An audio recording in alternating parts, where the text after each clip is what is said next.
All right, hello everyone. My apologies for the late start. We unfortunately had a massive distributed denial of service attack against our servers, and saturated all of our data lines. Like basically hundreds of gigabits of data were saturated.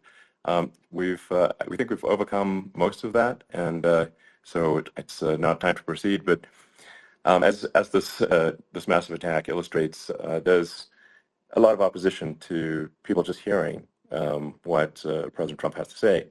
And I'm honored to have this conversation. I want to emphasize it's a conversation, and it's really intended to just get a feel for what Donald Trump is just like in a conversation. So it's hard to catch a vibe about someone if you just don't hear them talk in a normal way. And when there's an adversarial interview, like no one's themselves in an adversarial interview. And this is really aimed at kind of open-minded, independent voters who are just trying to make up their mind. So you can understand like what is what is it just like to have a conversation? So honored Donald, great to speak. We had a great conversation yesterday. As you mentioned yesterday, if we could just record that conversation and post it, it would have been excellent. And I hope we can have something like that today. Well, I think we will. I'm pretty sure we will. And congratulations, because I see you broke every record in the book with so many millions of people. And it's an honor. We view that as an honor. And then you do want silencing of certain voices. Usually those are voices that have something to say that are constructive, oftentimes constructive. And so we have to consider it an honor. But congratulations on breaking every record in the book tonight. That's great. Well, thank you. Well, I mean, maybe we could start off with, the assassination attempt, which was an incredible thing. And I have to say that, your actions after that assassination attempt were inspiring. You, instead of shying away from things, instead of ducking down, you were pumping your fist in the air and saying, fight, fight, fight. And I think that's, the president of the United States represents America. And I think that is America. That is strength under fire. And so that's, a big, part of the reason why I was excited to endorse you as the president of the United States for having another term here is that was just incredibly inspiring. But I mean, what was it like for you? Not pleasant. I have to be honest. I said there was blood. I had more blood. I didn't know I had that much blood. The doctors later told me that the ear is a place that is a very bloody place if you're going to get hit. But in this case, it was probably the best alternative you could even think about because it went at the right angle, and it was a hard hit. It was very, I guess you would say surreal, but it wasn't surreal. I was telling somebody you have instances like this or like a lot less than this where you feel it's a surreal situation. And I never felt that way. I knew immediately that it was a bullet. I knew immediately that it was at the ear. Yeah. And because it hit very hard, but hit the ear. And I also heard people shout, bullets, bullets, get down, because I moved down pretty nicely, pretty quickly. And we had bullets flying right over my head after I went down. So I'm glad I went down. The bigger miracle was that I was looking in the exact direction of the shooter. And so it hit me at an angle that was far less destructive than any other angle. So that was the miracle. That was for those people that don't believe in God. I think we got to all start thinking about that. You have to, I'm a believer. Now I'm more of a believer, I think, and a lot of people have said that to me. A lot of great people have said that to me, actually. But it was amazing that I happened to be turned just at that perfect angle. And all because I put down a chart on immigration that showed that the numbers were so great. I love that chart even more maybe now. It's a sign. Maybe that's a sign. It's an immigration sign. You highlighted a serious issue, and at that moment, the bullet missed your, hit your ear, but missed your head. I mean, the amazing thing is that the sign, I said, bring down that sign on immigration, and it was literally about an eighth of a second where it would be good, and after that it was going to be a disaster no matter which way you were facing. But it just had that perfect angle, which was exactly at this shooter. Very sad situation. Such a sad situation. As you know, we lost somebody that was great, Corey, Yeah. who a firefighter, a great gentleman, a great trumper. He was just a fantastic family and a fantastic man. And a friend of mine came up, Elon, and said, "I'd like to give the family some kind of help." And I said, "That's great." He said, "Do you mind?" I said, "I don't mind at all." And he wrote out a check for $1 million, gave it to the wife. And, you know, she said, "This is really nice, but I'd rather have my husband back," which is a nice thing for Sure. somebody to say, to be honest. She's great. The family is great. And we raised a lot of Yeah. money for them and for two other gentlemen are unbelievable people also. They were hit really badly. They thought they were not going to make it, and they did. The doctors in the Butler area, I tell you, they were incredible. They saved the two, and they were really hit tough, both of them, equally. And we thought, Yeah. my first question was, because I heard bullets flying over me, and I said, how many people were killed? Because we had a massive crowd there, a tremendous, Yeah. thousands and thousands of people, and there was no land. I mean, it was all people. So I said, how many people have been killed? Because I knew there were other shots being fired. Sure. And they said, we don't know yet, but some people have been badly hurt. And I have to give the Secret Service sniper, they call him, or sharpshooter, but sniper, Yeah. because he didn't know there was a problem. He's an extraordinary shot, obviously, and he didn't know there was a problem. And he was Yeah. able to pick it all out within 5 seconds. And he used one bullet from very far away, I guess probably about 400 yards. The shooter was 130, but he was on the opposite side of the field and the podium.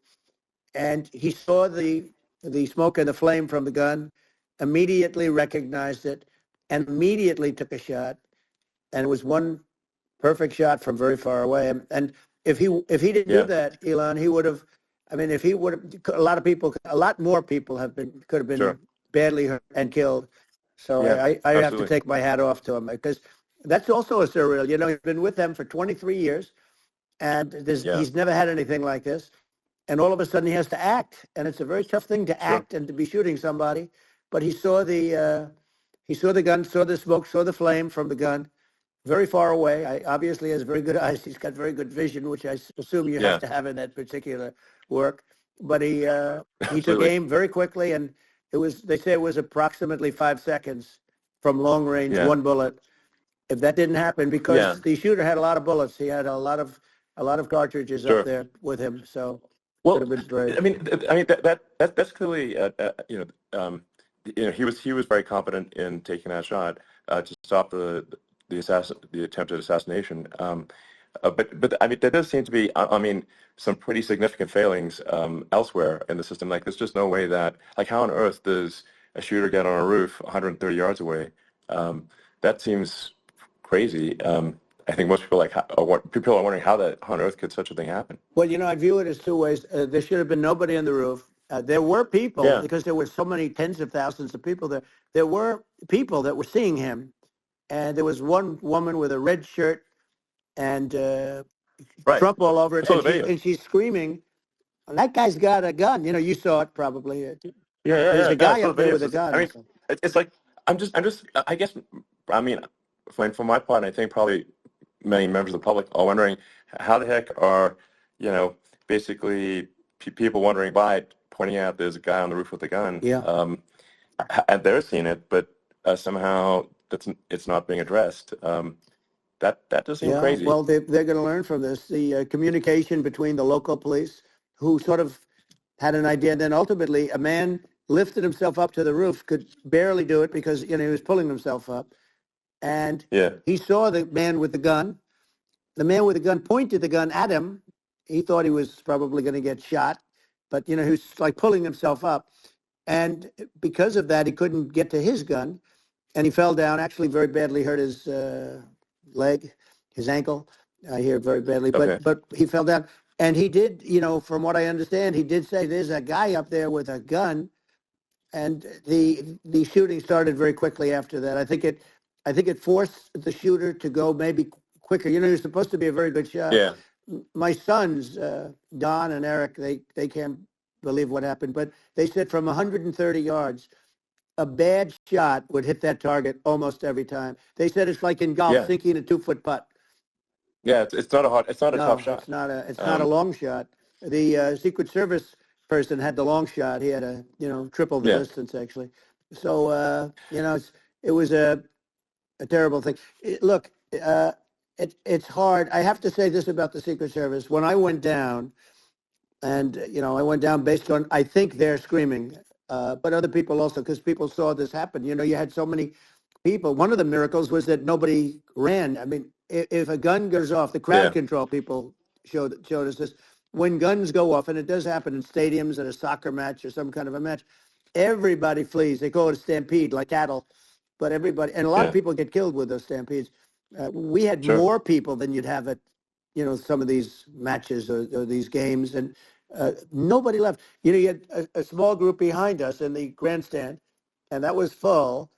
And you look at it as it was taking place, and normally they'd be running. They didn't leave. They saw that I was hurt. They saw a lot of blood, and they saw that I went down. And it's almost like they wanted to be with me. Well, out front, you had thousands, tens of thousands of people. As far as the eye could see, you had people in Butler, as far as the eye could see, and uh, Yeah. and a lot of press too. There were many cameras on watching this.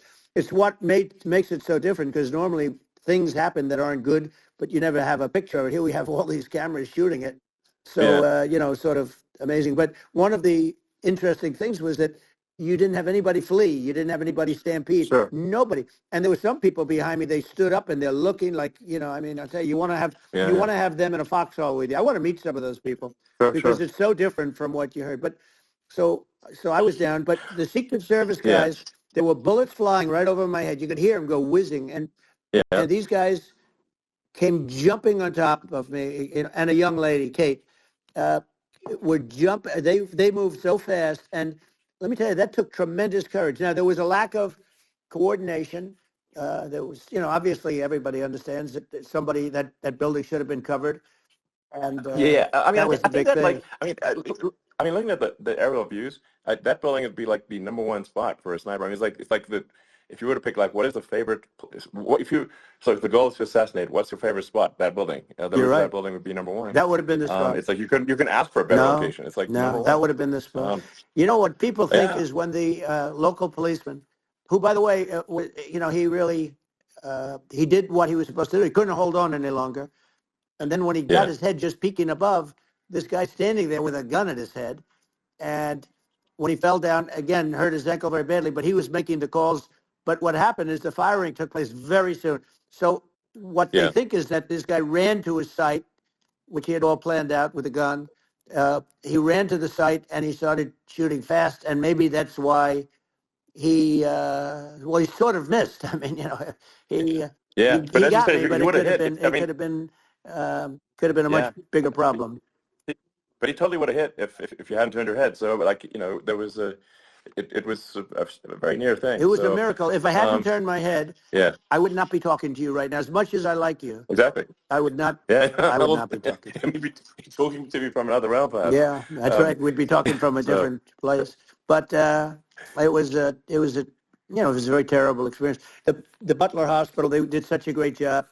The doctors were so good. Everybody was so good. There was a mistake. If somebody knew, because people were hearing that, there was just a bad feeling that there was somebody was around. You know that story now. It's been pretty yeah, well. yeah, And yeah, if somebody could have said, because they've oftentimes said, like there'd be a lightning storm or something, because I've done, I think, over 300. I think I did a lot more than that, but we did a lot. And oftentimes they'll say, sir, could you wait 10 minutes, please? Sir, could you wait 20 minutes? There's a storm overhead or lightning or something, right? And yeah, that happens yeah, often. And this would have been a perfect time for that to have happened, but it yeah. didn't get coordinated. That was the problem. Well, it was your I think your actions in the heat of fire, and like what I find admirable there was that you can't fake bravery under such circumstances. The courage is instinctual or it is not. It's not a rehearsed action. And so I just want to say that I think a lot of people admire your courage under fire there. And Well, yeah, so thank you very yeah, much. I appreciate it. I didn't think of it. I just wanted to get up and I wanted to stand up. I wanted to let people know, I felt I was good when they were on top of me, covering me, actually, very much covering me and very bravely. But I wanted to get up. I said, I want to get up. And they wanted, they have everything there. They have they wanted stretcher. I didn't like the stretcher, and I knew I was hit in the ear, but I knew I wasn't hit anywhere else. They felt I was hit someplace else Yeah. because it was such a lot of blood, and they were sure that I was hit someplace else. And they were saying, "Sir, you were hit more than the ear." I said, "Nope, I was hit in the ear. I want to get up. Let me get up." And so I got up, and the crowd didn't know what to think. I mean, this was so many people, and you could see they were confused. They didn't know what to think. And I wanted to let them know I was okay. It was very important for me to let them Yeah. know that. And they went wild. You've seen the after. They didn't go wild when I Yeah. got up because they didn't know, was I alive? You really couldn't tell. When I stood up before the fist in the air, they didn't know if I was alive. Nobody did. And when I put the fist up, they were just relieved and happy and thrilled, and the place went crazy.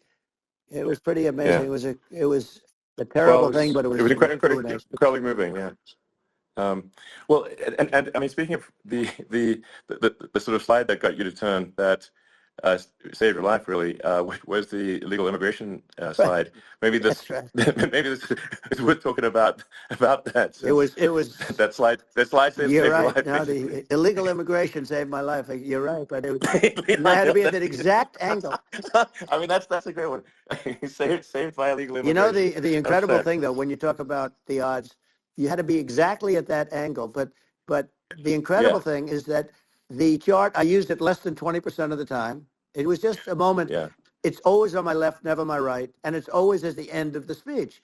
So here yeah, we have it. It's on the right, not the left. It's at the beginning, not the end. And even the people that put it up, they were unprepared, and they did a great job. They got it up immediately, fortunately. But I looked to the right, and the bullet came whizzing by, hitting my ear. So it was amazing. But when you think of the odds of that, and yeah, yeah, that normally you wouldn't use it. Normally I wouldn't have the thing, and then it would yeah, have been a very different story. It's very much. I say an act of God. It's a miracle that it happened, and I'm sure. honored by it. I'm honored by it. Well, what were you about to say about illegal immigration before you were rudely interrupted with a Well, I was bullet? going to say how good the numbers were. By the way, we're going back to Butler, and we're going to go Great. back in October. We're all set up, and the people are fantastic in Butler. It's a great area. Great. These are incredible people. Like the three that, in the case of Corey killed, and the other two, the families I got to know them a little bit, and the families are great. But we're going back to Butler, and I think I'll probably start by saying, as I was saying, As you were prior to saying, being so so, horribly interrupted. yeah, But yeah. So rudely interrupted by an yeah, assassination so it was. attempt. But no, but the chart, Some people have no manners. Elon, the chart was just a chart that in my last week we had the best illegal immigration numbers, meaning stopping. It was at the lowest. You've seen the chart. It's become quite a famous Yeah, chart, yeah, but that was the lowest yeah, point ever recorded. It was a really, I mean, I was very proud of those numbers. And then you see what happened with these people, Kamala and Joe. You see what happened.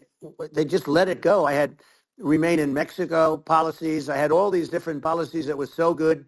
Uh, Guys like Tom Holman and Brandon Judd from Border Patrol.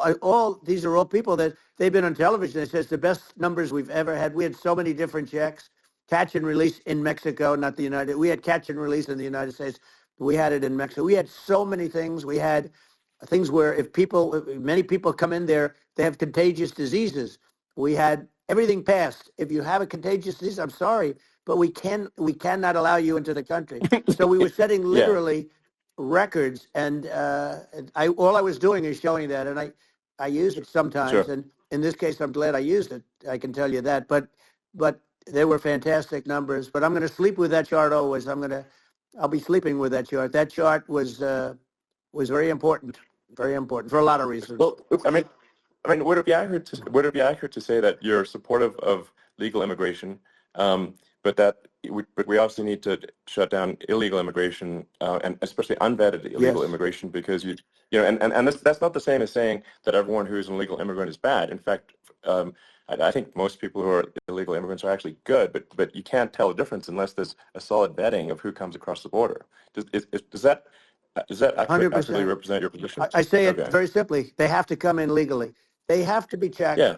because look, Kamala was the border czar. Now she's denying it. Everything that I do, she's Yeah. saying she was strong on the border. We're going to be strong. Well, she doesn't have to say it. She could close it up right now. They could do things right now. It's horrible.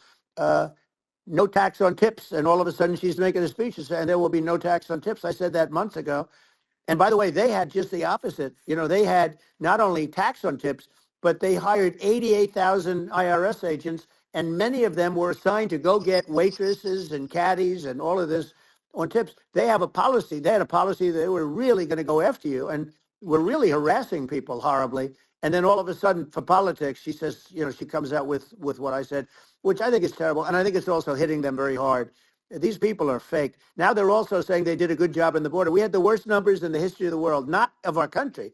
There's never been a country in history that has had a catastrophe like this. We've had, I believe, and I think you believe this too, you hear 12 Yeah. million, 13. I believe it's over 20 million people came into our country, Yeah. many coming from jails, from prisons, from mental institutions, or a bigger version of that is Yeah. insane asylums, and many are terrorists. And I'll tell you what, they're coming not just from South America, they're coming from Africa, they're coming from all over the world. They're coming from Asia, they're Yeah. coming from the Middle East, they're coming from countries that are stupidly and horribly bombing Israel October 7th. They're coming from all over the world. And you look at, it's so sad, October 7th, because it should have never happened. Yeah. It's so sad when Sure. you look at Ukraine. It should have never happened. We have a defective Yeah. government. These are defective people, and they're not people that should be running it. But where you see it the best is the border, because you have millions of people coming in a month, and then she gets up and she tries to pretend like she's going to do something. She had 3.5 years. And by the way, they have another 5 months that they can do something, but they Yeah. won't do anything. It's all talk. She's No. incompetent and he's incompetent. And frankly, I think that she's more incompetent than he is. And that's saying something, because he's not too good. Yeah. No, I think it is essential to have a secure border. I mean, you're really not a country unless you have a Correct. secure border. And And secure elections, too. you know, yeah, absolutely secure elections. And so it's just essential to have a real border, or we can't function as a country. And our service, our central services are being overwhelmed in a lot of cities. As we were talking about earlier, I think having a legal immigration process that is smooth and efficient and done well, and I, speaking as someone who is a legal immigrant, I think that I mean, like one way to think of it is, who do you want on your team? Who do you want on Team America? And I think we want to just say, okay, we want to let in people who are going to, be great contributors to our society and to our economy, Right. and who do you want on the team? And it's not to say that, like in my opinion, actually, I'd say like probably most of the illegal immigrants actually are actually good, hardworking people. That's my opinion.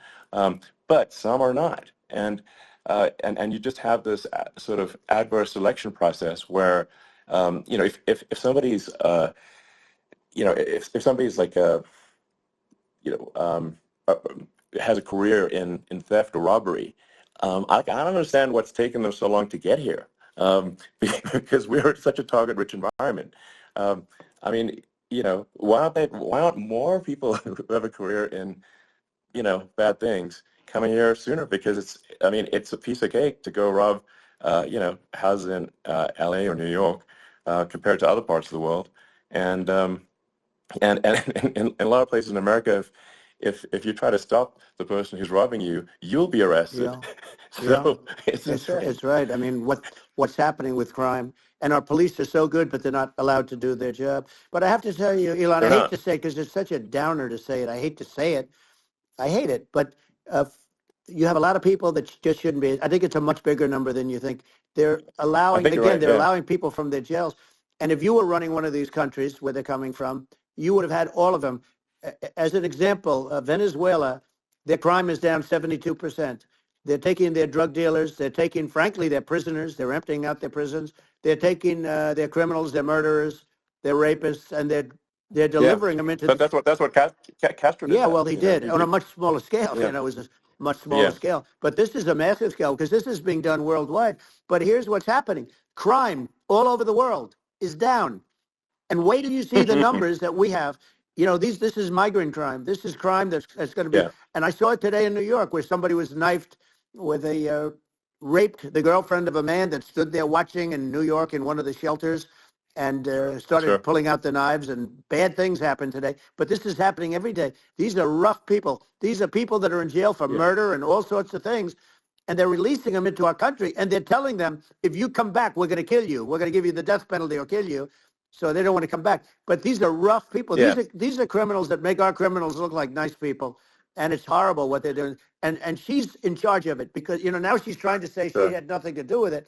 And she's such a liar because she was called the border czar the first day, and it was on the headlines of every newspaper. She's the border czar, and she never even went there. She went to one location which had nothing to do with where the problem is. She went in and out, I Right. guess, because she was getting a lot of pressure, Yeah, but yeah, had nothing to do with the problem yeah. is. But she was Well, the well, border czar, and the people yeah, yeah, can't allow them to get away with their disinformation campaign. Now she's trying to say that she wasn't really involved, and the whole thing is horrible. She was totally in charge. She could have shut the border down without him. He didn't know what he was doing anyways. He wouldn't have even known yeah, what happened. You could shut the border down. He yeah, wouldn't even know the difference. But the fact is that she was border czar. But if you don't have to call her yes, that, the fact is you could just call her. She was in charge of the border, and the border was the worst right. ever. It's simply not working. No, it's I mean, horrible. whether it's a question of intention or competence, either way, we don't have a secure border, and we have people streaming over like it looks like a World War Z zombie apocalypse at times. And sometimes you got to sort of wonder, like, is it real or not? So because you see things, you're like, is it real? So I went to the border at Eagle Pass, and I saw for myself in Texas, and I was like, okay, it's real. I'm like seeing this in real time. I actually posted the video like just live. I just flew there one day and just to see, hey, is this made up or real? And I'm just seeing people stream across the border, and I have to say, at least the people that I saw did not look friendly. So These are people people. can look at my video and say, hey, Yeah. these people look friendly. I don't look super friendly. So These are people that um, Elon would not be the same man if he had to walk across the street and look these people in the eye. These are rough people. These are really rough people coming across. And I know rough people. And these are people that we don't want in our country. And, the caravans are coming in and they're putting, and who's doing this are the heads of the countries. And you would be doing yeah, it, and so would I. And everyone would say, oh, what a terrible thing to say. The fact is, it's brilliant for them because they're taking all of their bad people, really bad people. And I hate to say this, the reason the numbers are much bigger than you would think is they're also taking the non-productive people. Now, these aren't people that will kill you. We have enough of them. But these are people that are non-productive. They are just not productive. I mean, for whatever reason. They're not yeah, yeah, workers or they don't want to work or whatever. And these countries are getting rid of non-productive people in the caravans in many cases. And they're also getting rid of their murderers and their drug dealers and the people that are yeah, really brutal people. And they're coming into our country yeah. at levels that have never been seen before.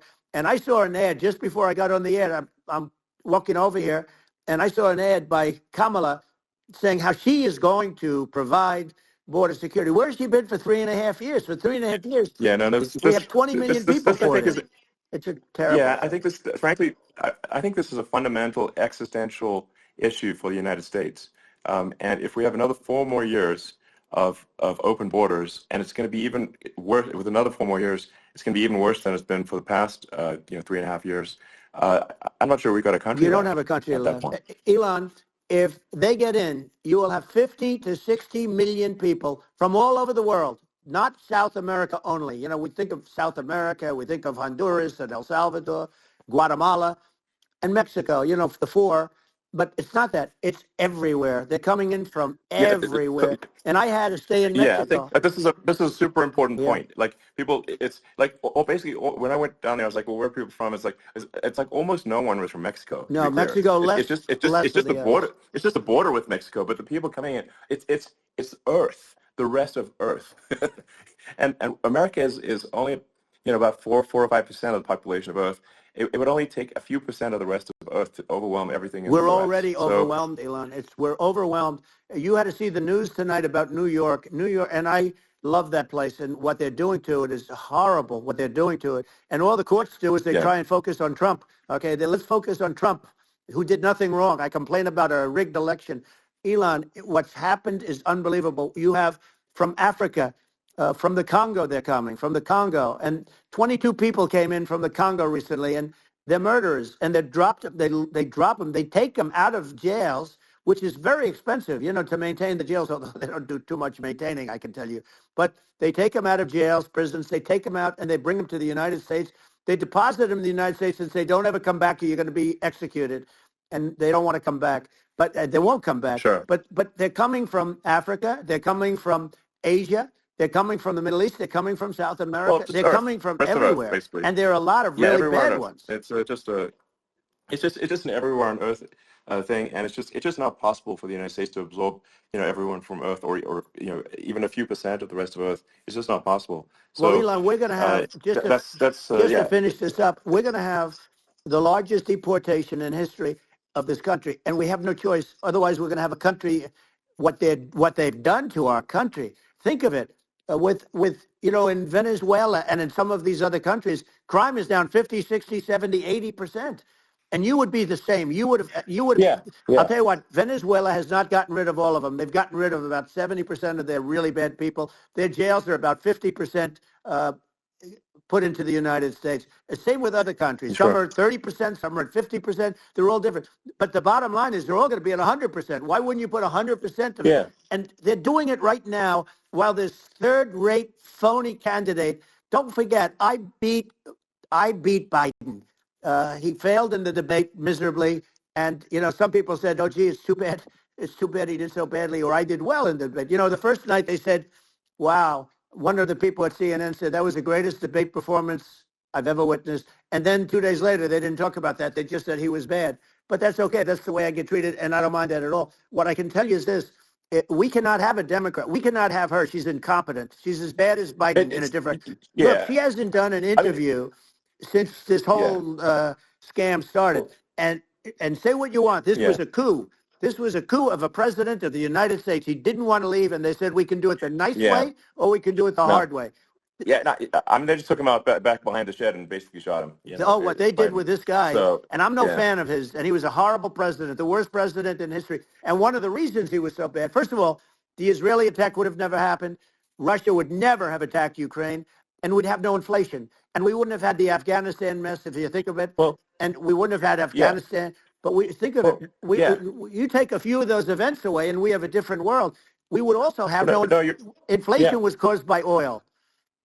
Yeah, no. I think you're making an excellent point here, which is that when other countries can, that are thinking about invading or doing bad things, when they're thinking about that, they're thinking about, okay, what's the American president going to do, and do they fear the American president, or is it someone they do not respect and do not fear? And I think they would. They rightfully be. I mean, but look at the footage of the assassination. They're like, okay, President Trump is like, don't mess with me. I mean, that's like. Whereas I think people are not going to be, and they obviously have not been at all intimidated by Biden, and they certainly will not be intimidated by Kamala. And you have to really think about it in the context of global security. That's that if the American president is someone that, like, evil dictators are scared of, that makes a huge difference to the security of the world. So I had a good relationship with Putin, despite the Russia hoax that lasted for over 2 years. It's just a hoax created by Hillary Clinton and Adam Schiff, some just bad people, just sick people, frankly. I mean, Schiff is a sick person. He's going to end up probably being a senator. It's hard to believe. The whole thing is hard to believe. But, they put our country in danger with that stuff, too. They actually, when they make up stories, and you have to fight your way out of it for a long time. But I know Putin very well. I got along with him very well. He respected me, and it's just one of those things. And we would talk a lot about Ukraine. It was the apple of his eye. But I said, don't ever do it. Don't ever do it. I shut down Nord Stream 2. That was the big oil pipeline, the biggest pipeline in the world going all over Europe. I shut it down. Biden came, and then they say, I loved Russia. I was a friend of Putin, and I loved Russia. No, he actually said to me one time, he said, if you're my friend, I'd hate to see you as an enemy. I shut down his pipeline, the biggest pipeline. They were looking at that to fund, and this pathetic president gets in there, and the first thing he did, one of the early things he did, is he shut down Keystone XL pipeline, which is our pipeline that would have employed 48,000 people, pipeline workers, shuts it down. That was, a massive job that Obama refused to allow. Yeah. I allowed it in my first week because it was jobs and it moved oil. And by the way, in a much more environmentally friendly way. It's underground. It's not a truck that catches on fire or a train that catches on fire. But think of it. He shut down the XL pipeline, the Keystone XL pipeline. Yeah. He shuts that down and he approves the Russian pipeline, Yeah, it doesn't make any right? sense. It's like it's inconsistent. Certainly, but I mean, I think it's just worth emphasizing, to listeners the immense importance of whether the United States president is intimidating or not intimidating, and how much that matters to global security. Because there's some real tough characters out there, and if they don't think the American president is tough, they will do what they want to do. I know every one of and them. it puts the Yeah. whole world in danger. Elon, I know every one It's of a them, big and I deal. know them well. I know Putin, Yeah. I know President Xi, I know Kim Jong-un of North Korea. I know every one of them. And let me tell you, people will say, oh, this is terrible. He said, I'm not saying anything good or bad. They're at the top of their game. They're tough, they're smart, they're vicious, and they're going to protect their country, whether they love their country. They probably do. It's just a different form of love, but they're going to protect their country. But these are tough people at the top of their game. And when they see a Kamala or when they see Biden, Sleepy Joe, they can't even believe it. They can't believe this happened. All the stuff that you're seeing now, all the horror that you look at Israel, they're all waiting for an attack from Iran. Iran would not be attacking, believe me. When I was there, and I say it with respect, because I think we would have been good with Iran. I don't want to do anything bad to Iran, but they knew not to mess around. Iran was broke because I told China, if you buy from Iran oil, it's all about the oil. That's where the money is. But if you buy oil from Iran, you're not going to do any business with the United States. And I meant it. And they said, we'll pass. Yeah. They didn't buy oil. Other countries, likewise. Sure. You want to buy, you're not doing business with the United States. And they were at a point where they had no money for Hamas. They had no money for Hezbollah. They had no money for any of these instruments of terror. And it was amazing. In fact, there were articles when I was leaving, which is hard to believe, actually, especially when you look at what's happened to our country. Our country is so bad right now. It's such a different place. We were respected. Think of it. 4 years ago, we were so respected to a point where when I said don't buy oil, they didn't buy oil, but they had no money, and Israel would have never been attacked. Zero chance. And again, I said to Vladimir Putin, I say, don't do it. You can't do it, Vladimir. You do it, it's going to be a bad day. You cannot do it. And I told him things that what I do, and he said, no way. And I said, way. And it's the last time we ever had the conversation. He would never have done. I got along well with him. I hope to get along well with him again. Getting along well with them is a good thing, not a bad thing. I got along well with Kim Jong-un. When I met with President Obama just before entering, it's a sort of a ritual. And I sat down with him and we talked. It was supposed to be for a very short period of time. It turned out to be a long period of time. I said, what's the biggest problem? He said, North Korea. I had that problem worked out very quickly. It was nasty at the beginning with Rocket Man and, all the different things. Yeah. But all of a sudden I got a call. Those were some epic tweets, by the way. Yeah, they were epic everything. He said that he has a red button on his desk. I said, I have a red button on my desk too, but my red button is much bigger and my red button works. And then I called him Little Rocket Man, Little Rocket Man. Anyway, here's the bottom line. All of a sudden I got a call from him and they said they want to meet. They want to meet me. And we met, as you remember, we met in Singapore. We met also in Vietnam. And I got along with him great. We were in no danger. But President Obama thought we were going to end up in a war, a nuclear war with him. And let me tell you, he's got a lot of nuclear stuff, too. Exactly. He's got plenty of nuclear. He can do plenty of damage. Yes, I mean, it's because, people like Kim Jong-un, they respond to strength, not weakness. Well, and he and I had a good relationship. Remember I met him and we walked onto his land. Nobody ever walked onto his land before. I walked onto. I wouldn't say. Let's bring up Secret Service again. I wouldn't say they were thrilled when I did that. I walked onto his land, and it was an amazing period. But we were not in danger with him because of me.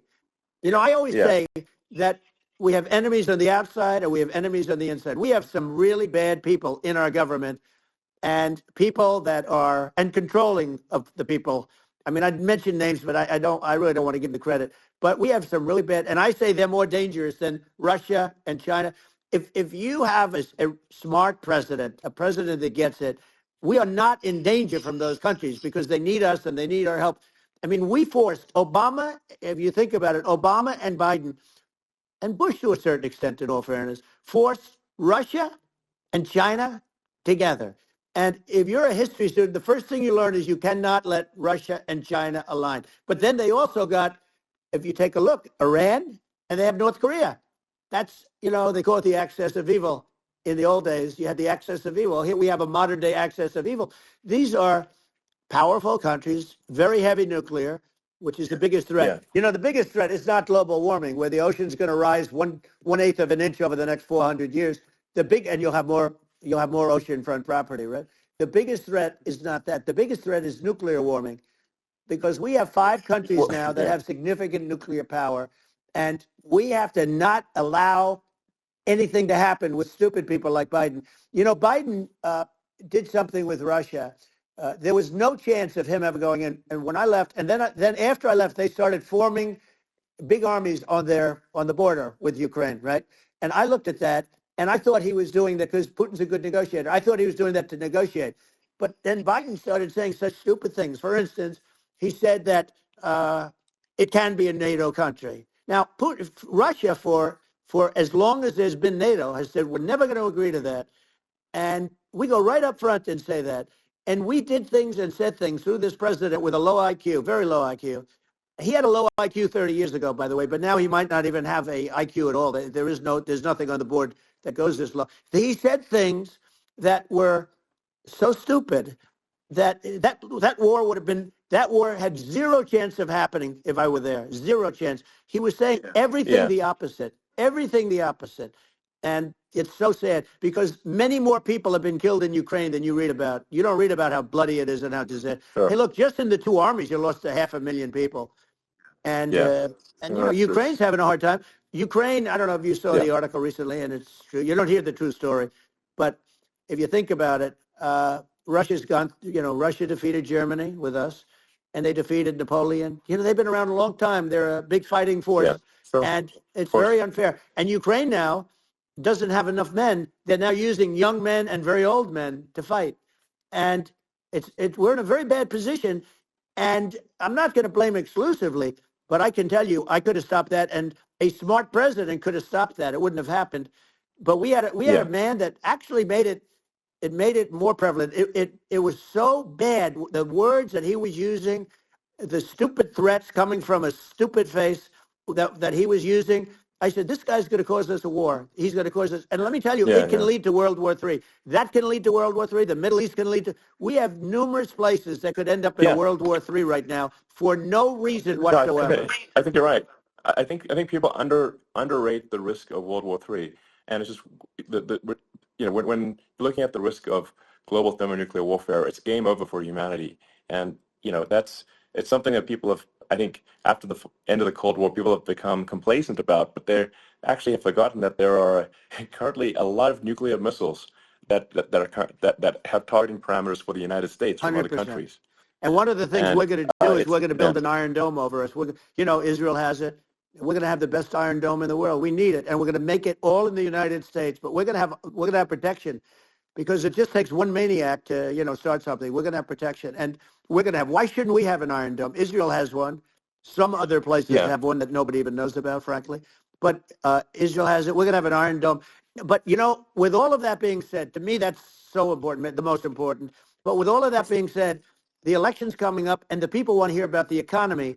And the fact that they can't buy groceries because they don't have enough money to buy groceries. The inflation has killed them. Food prices are up 50, 60, even 100% in some cases. And this stupid administration allowed this to happen. And it's a shame. And that's the thing that people most care about, in my opinion. They care about the border a lot. And we discussed the border at great length. It's nice to have a forum like this where I can discuss something at length. And by the way, you think Biden could do this interview? Do you think that Kamala could do this interview? They would take a pass on you. No, they could not. So they don't need Elon.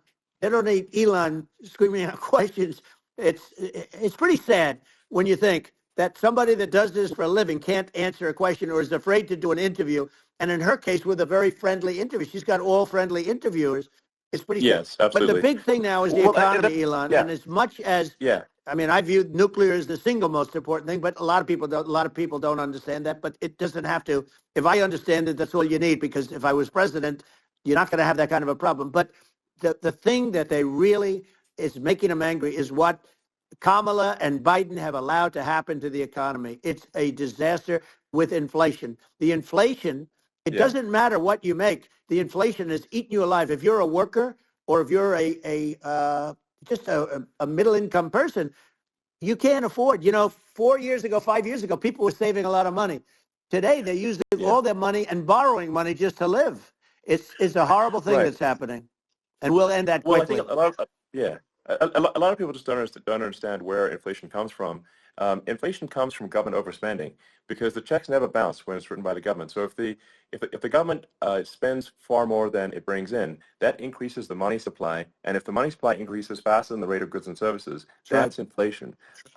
So really, we need to have we need to reduce our government spending, and we need to re-examine. I think we need like a government efficiency commission to say like, hey, where are we spending money that's sensible? Where is it not Right. sensible? And we need to live within our means. We're currently adding, I think, $1 trillion to the deficit roughly every Right. 100 days. That's right. And the interest payments on the national debt have now exceeded the defense budget. It's on the order of $1 trillion, It's interest. and it keeps Yeah, I growing. rebuilt our military, largely rebuilt our military, did a great job on it, which was so important. We had jets, we had fighters that were, and bombers that were 70 years old. We did a great job in that. Then by the way, we gave 85 billion of it back to Afghanistan, if you can believe it. We gave them 85 billion. They're one of the largest sellers Yeah, of military equipment in the world. They're selling what we gave them. That was one of the most embarrassing days in the history of our country. But if you think about, let's go back to the economy. We have to bring energy yeah, prices down. Energy started at the price of gasoline. Now your cars don't require too much gasoline, so you have a good, and you do make a great product. I have to say, I have to be honest with you. thank That you. doesn't mean everybody should have an electric car, but these are minor details. But your product is incredible. But the Thank you. gasoline, Elon, is the cost of energy. Not only gasoline, it's the cost of heating your house and cooling your house. That has Sure. to come down. It's gone up 100%, 150, and 200%, and that has to come down. When that comes down, and we're going to Yeah, drill, baby, drill. They stopped drilling, and then they went back to drilling because they went back to the Trump policy.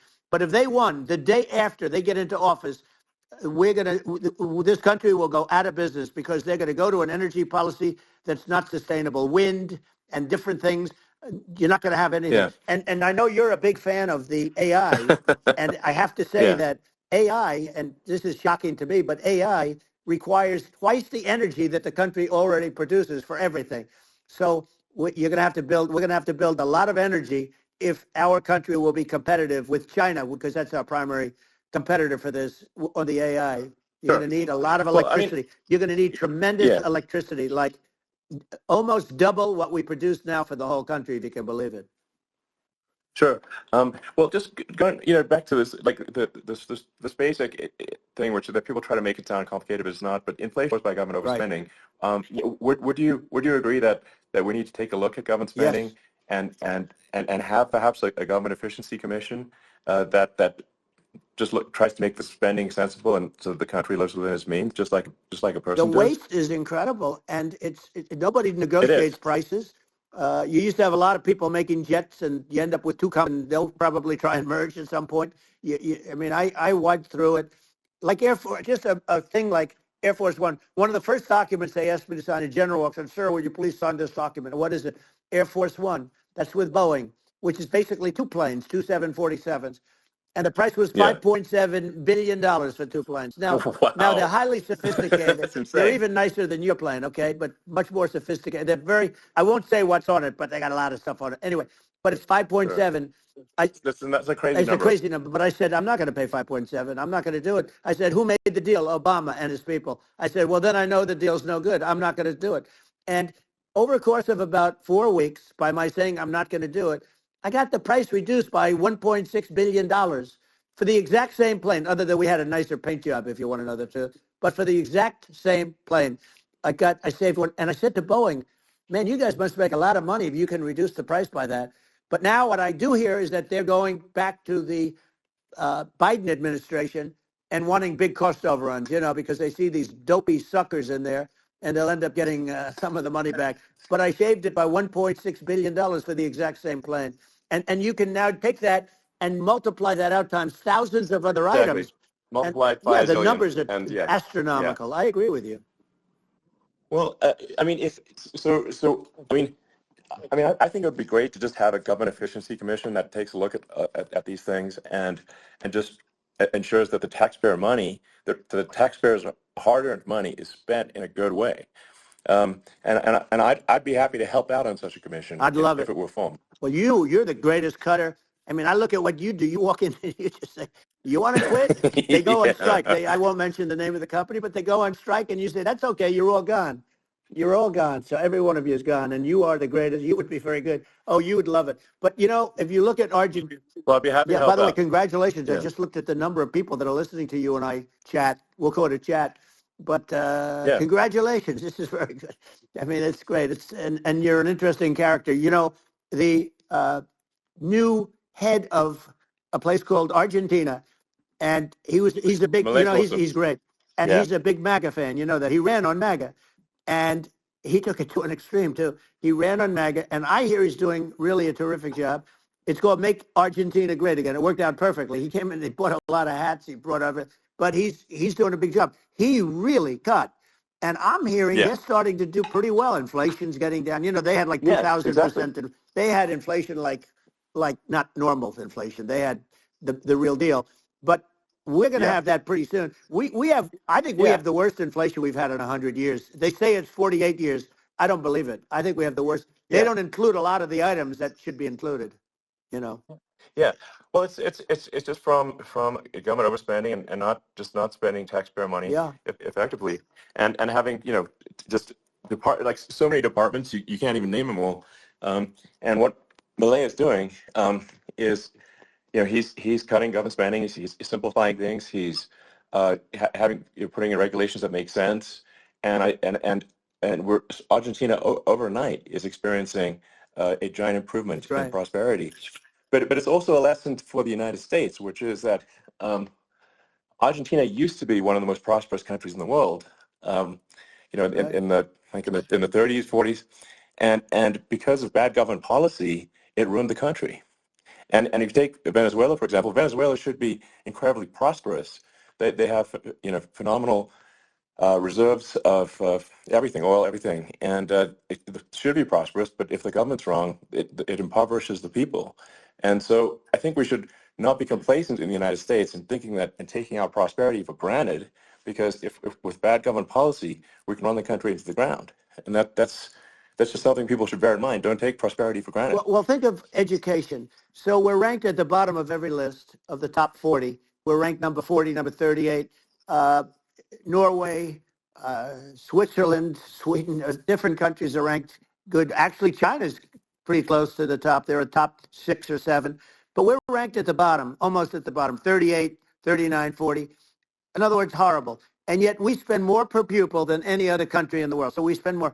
And what I'm going to do, one of the first acts, and this is where I need an Elon Musk. I need somebody that has a lot of strength and courage and smarts. I want to close up Department of Education, move education back to the states, where states like Iowa, where states like Idaho, not every state will do great, because states that basically aren't doing good now. You look at Gavin Newsom, the governor of California. He's terrible. He does a terrible job. So he's not going to do great with education. But of the 50, I would bet that 35 would do great, and 15 of them, or 20 of them, will be as good as Norway. Norway is considered great. You can name them. I mean, they're so good. Some of these countries are so good. But if you go into some of these really well-run states, we have states that don't know what debt is. We have states that have low taxes, no debt, everybody working. They're really well-run.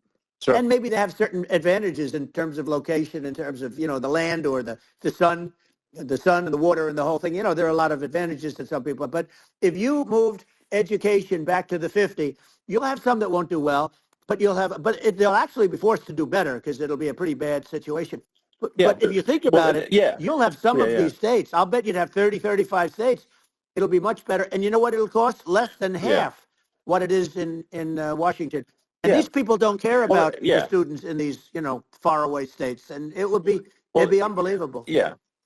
I think you're making a good point in that if the states have to if each state has to compete against other states, then people will That's naturally right. move to states where it's better. Well, like Um, California, as we said, it's a badly run state.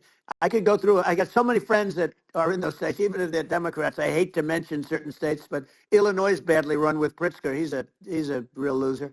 But yeah, but some of these places are just badly run. But it's almost going to force them to run better, and they won't do it good initially. But you're not going to do worse than you're doing right now. And I would say that yeah, the cost you would cut your cost by 50 or 60%. And you'd have a little yeah, yeah. monitor. You want to make sure they're teaching English as an example. Give us a Yeah. little English, right? Sure, yeah. Right? No, but I mean, to what some of these governors are doing so badly. I mean, they got so many people moving out of their state. They should get U-Haul Salesman of the Year award because they're driving so much U-Haul It's sales. actually It's just amazing. people moving out. Isn't it amazing to you as a businessman that they can even survive? Like Illinois, so many people are leaving, and you wonder, how do they survive? I mean, how do they survive? Uh, I saw where you left California and you moved to Texas. Texas does a great job. But, I Yeah, mean, I just wonder, how do these states survive when big businesses, a big oil company just left California, as you know, and they moved to Texas. How do these big states survive when they lose so many businesses and their taxes are already really high? The taxes are among the highest yeah. taxes. You almost wonder, how do they continue on? And in many cases, the governors don't do a good job, and they're crime-ridden places. You wonder, how do they continue to just go on? It's not it's Well, not a good I think there's. situation. I mean, I think the only thing that's going to force some of these states to change is if they risk bankruptcy and they're not getting bailed out by the federal Right, government. right. Well, you're That's gonna that's you're the gonna only thing have that's going to that. get them to change. You remember the Yeah, area in California where they had that, where I guess somebody had sticky fingers and they stole a lot of money, and they went into a form of chapter, and it was very yeah, nasty yeah. for a period of time. But now it's probably the most popular place in all of California. So at some point, something like that may have to happen. But the problem is, you can't penalize people that loan money to the state when you have incompetent people like a Pritzker. Look, the family didn't want him in the family business, and then he ends up being governor of Illinois. So what is he going to be? Is he going to be a great governor? And you have people. I could name every one of them. I got to know every one of Yep. these, and some are very good, and some are just horrible. Well, I think that the larger point here, too, as you're saying, like a lot of people are concerned about the economy, a lot of people are concerned about inflation, and inflation is effectively a tax on people that save money Yeah, and for people that are working day to day. It's just a form of taxation. And if we can solve the government spending problem, we'll solve the inflation problem, which means people will have a better standard of living, and yeah. that's a really big Well, the deal. people that got hurt Um, worst are the people that did it the way they were taught to do it all through, their younger life and their young life and their whole life. The people that saved money, and then they got no interest on their money, and inflation destroyed them. And frankly, they were almost better off if they didn't do anything like that. I mean, those people have been absolutely decimated, and we're going to bring those people back and help those people. We've got to get the prices down. When I look at bacon costing 4 or 5 times more than it did a few years sure. ago, when you look at some of the food products in grocery stores, people go, they can't believe it. They used to be able to buy a whole cart, and today, a lot of people just don't have the money. They go in and they can't buy anything. They look at Yeah, it's sticker I shock. think They it. call it Yeah. sticker shock, right?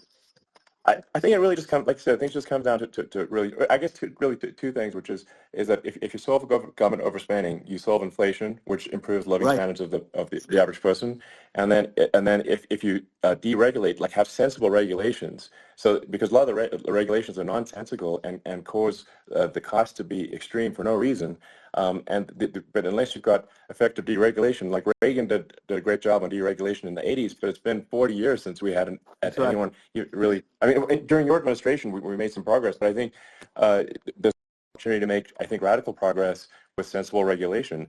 Yeah. And Well, if Elon, those two things, yeah, those are the big deals. we set a record. We did more deregulation and more restrictions on all of the different businesses than any other president. Remember, I had the rule for every one we put in, you have to get rid of 10 or 12. And we did Yeah, radical cuts on all of that. And a lot of that's being put back by this administration. And we did radical cuts on things that weren't necessary. But we were all set. We had the best economy ever maybe in the world. And then what happened is COVID came in, and we had to focus on that, and nobody knew what it was. And I always say I got good marks on economy, good marks on military. We knocked out ISIS. We did so many different things. We rebuilt. But, I never got the credit that we really deserved on what we did with COVID. We never got the credit. But if had that not happened, a gift from China, from Wuhan, came in from Wuhan, the Wuhan labs, and I always said it, and it turned out to be right. But had that Yeah. not happened, we were set to start reducing debt. We're going to reduce taxes further. I gave the largest tax cuts, and we were going to reduce taxes still further for middle-income people, not only businesses. But we did it for Sure. businesses because they're the ones that's why we had the great job numbers. But we were set to really start reducing debt. And, we're sitting on the biggest pile of liquid gold anywhere in the world, bigger than Saudi Arabia, bigger than Russia. And we were going to drill, and we were going to make so much money. We were going to supply Europe with oil. I had stopped the Russian pipeline, and we were going to supply them with oil and gas. We were going to make a fortune. And then the COVID came in, and we really had to divert. Then what happened is when they came in, we kept a lot of businesses alive. If I didn't do what we did, we would have had a 1929 type depression. But the problem is when Biden came in, he got trillions of dollars and just started spending it stupidly. You didn't need it anymore. We got over that bad period where everybody was dying and feeling, it was just not a good period. Interestingly, during his administration, many more people died during his administration of COVID than during my administration, and we really got the brunt of it. But people don't realize more people died during his administration than ours. But it diverted us from doing what I wanted to do. But we had the greatest for, almost 3 years. We had the Yeah. great, and you know that probably better than anybody. So many of your friends said to me, the best years we've ever had in business were during the Trump years. And also said that African American, Hispanic American were so incredible. They were having the best Asian American women, men, young people without a diploma, young people that graduated from the best colleges, from MIT, from the Wharton School, from all of the great colleges, Harvard. They were doing better, and people without a diploma were doing better, and everybody was happy. And then COVID came, and we had the problem is they spent trillions and trillions of dollars. They wasted. They shouldn't have taken any money, and we wouldn't be having inflation right now, which is killing our country. Yeah. Yeah. Yeah, and absolutely. I mean, I should probably say something about maybe my views on climate change and oil and gas, because I think it probably different from what most people would assume. Because my views are actually pretty, I think, moderate in this regard, which is that I don't think we should vilify the oil and gas industry and the people that have worked very hard in those industries to provide the necessary energy to support the economy. And if we were to stop using oil and gas right now, we would all be starving and the economy would collapse. So it's, I don't think it's right to sort of vilify the oil and gas industry. And the world has a certain demand for oil and gas, and it's probably better if the United States provides that than some other countries. Sure. And it would help with prosperity in the U.S.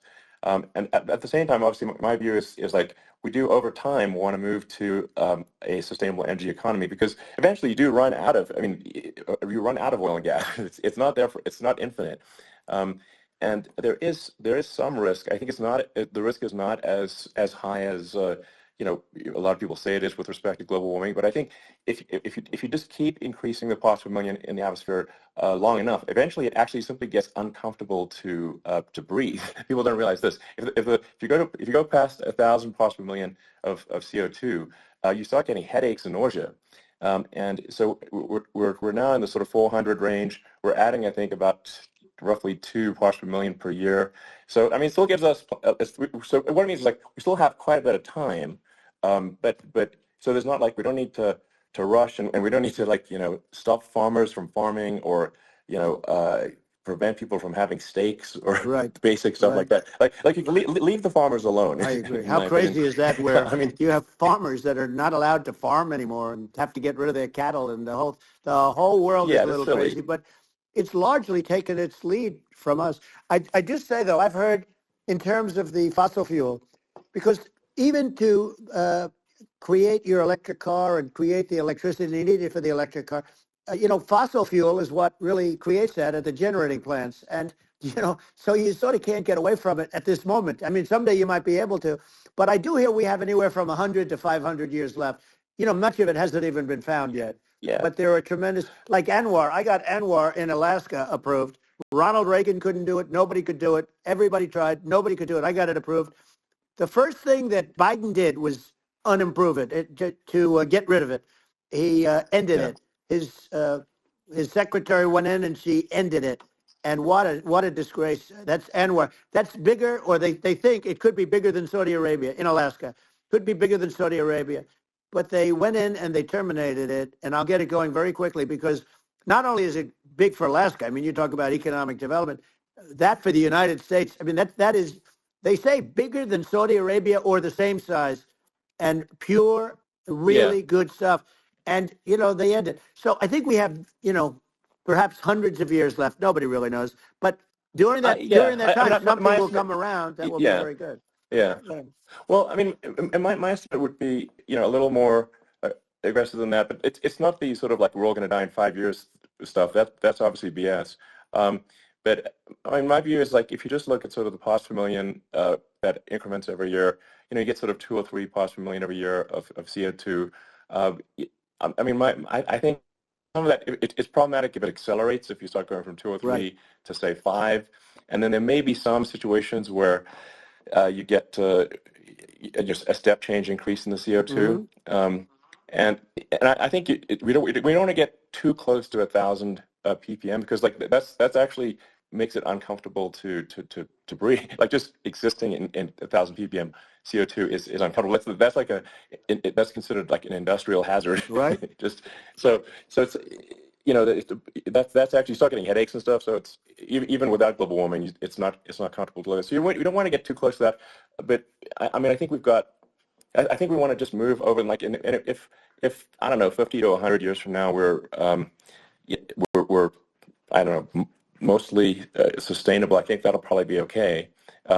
So it's not like the house is on fire immediately, but I think it is something we need to move towards. And on on balance, it's probably better to move there faster than slower. But like I said, without vilifying the oil and gas industry, and without causing hardship in the short term, I think this can be done without but people can still have a stake, and they can still drive gasoline Sure. cars, and it's okay. It's like it's not. I don't think we should vilify people for it, but I think we should just generally lean in the direction of sustainability. And I actually think solar is going to be a majority of Earth's energy generation in the future, and it's certainly trending that way. Hmm. And so you get the solar power, combine that with batteries, so because obviously the sun doesn't shine at night, and then you use that to charge the electric cars, and you have a long-term sustainable solution. And that's what Tesla is trying to move things towards, and I think we've made a lot of progress in that regard. But when you look at our cars, we don't believe that environmentalism, that caring about the environment should mean that you have to suffer. So we make sure that our cars are beautiful, that they drive well, that they're fast, they're sexy. I mean, they're cool. In fact, literally, I mean, the sexy joke, Model S, Model 3, Model X, and Y spells out sexy. It's probably the most expensive joke out there. Um, but I don't know, I like cheesy humor, So, but I'm a big fan of like let's have an inspiring future, and Yeah. let's work towards a better future, and we do so without demonizing Right. people. I'm okay. You know. It's very interesting. You use the word global warming, and today they use the word climate change because you have some places that go up, and so they were getting themselves in a little trouble with the word global warming, because not every place is warming. Some places are going the opposite direction. But I'm sort of waiting for you to come up with solar panels on the roofs of your cars and on the trunks of the cars. And it just seems like something that at some point you will come up with. I'm sure you'll be the first. But it would seem that a solar panel on the roofs, on flat surfaces, on certain surfaces might be good, Yeah. at least in certain areas of the country where you have or the world Sure. where you have the sun. But I would think, and I have no idea because that's not my world, but I would think that this would be something that would be interesting. But the one thing that I don't understand is that people talk about global warming or they talk about climate change, but they never talk about nuclear warming. And to me, Sure. that's an immediate problem because you have, as I said, 5 countries where you have major nuclear, and probably some others are getting there, and that's very dangerous. That's where you need a strong American president because you don't want to have this proliferation. But you have 5 countries and getting more. China is much less than us right now, but they're going to catch us sooner than people think. They're way lower. Russia and us are number one, and I mean, we're sort of tied. And China is far behind, but they're developing at a level that, you're not surprised to hear, very fast. They'll end up catching up, maybe even Yeah. surpassing. But to me, the biggest Yeah. problem is not climate change. It's not, and everything's, a problem, but it's degrees. To me, the big problem is the nuclear power. The power of nuclear is so great. And when I talk Yeah. about Nuclear power is underrated. It's I'll awesome. prevent World War Yeah. III, I will. But the truth is that you have to, because this is no longer army tanks going back and forth and shooting at each other. This is Yeah. a level of destruction and power that nobody's ever seen before.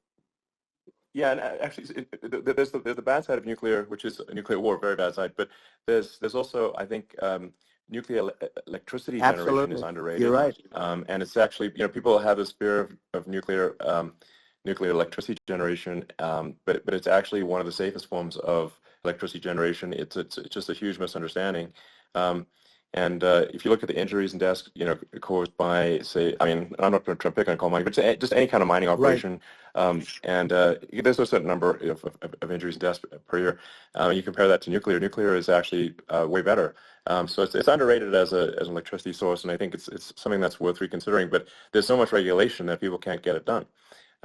So that, maybe they'll have to change the name. The name is it's a rough name. There are some areas it's rough like when you see what happened in bad branding. Right, The we'll have to branding rebrand it. We'll have to give it a good name. We'll name it after you or something.